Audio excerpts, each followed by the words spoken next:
হৈছে ধৰ্মই সমাজখনক ফুলৰ মালাৰ দৰে সংগঠিত কৰে আৰু অধৰ্মই সমাজখন ভাঙি থান বান কৰে।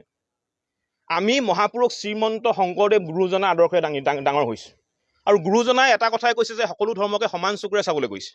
আৰু বৰ্তমান সময়ত হজৰত মহম্মদক লৈ যি ধৰণৰ বিতৰ্ক আৰম্ভ হৈছে, এই বিতৰ্ক কেতিয়াও সমীচীন নহয়, কোনো কাৰণে গ্ৰহণযোগ্য হ'বই নোৱাৰে। হজৰত মহম্মদ আমাৰ প্ৰতিজন অসমৰ খিলঞ্জীয়া অসমীয়াৰ হৃদয়ত আছে আৰু ভৱিষ্যতেও থাকিব। ইয়াক কোনেও মুচি আঁতৰাব নোৱাৰে, ইয়াক কোনেও মুচিব নোৱাৰে, সঁচা কথা।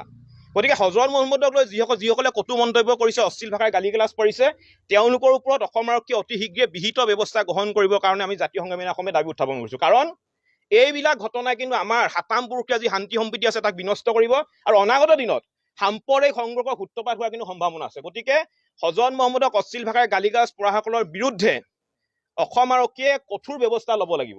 দ্বিতীয়তে আমি আৰু এটা কথা ক'ব বিচাৰিছোঁ, এতিয়া আজানক লৈ বিতৰ্ক হৈছে। কিছু মানুহে বা কিছু সংগঠনে আজান বন্ধ কৰিবলৈ দাবী কৰিছে। এতিয়া নামঘৰত দবা কোবাই আৰু মছজিদত আজান দিয়ে, কি কাৰণে দিয়ে? যে ভগৱানক মনত পেলাবৰ কাৰণে সোঁৱৰাই দিয়ে। ইমান এটা সুন্দৰ চিন্তাধাৰা।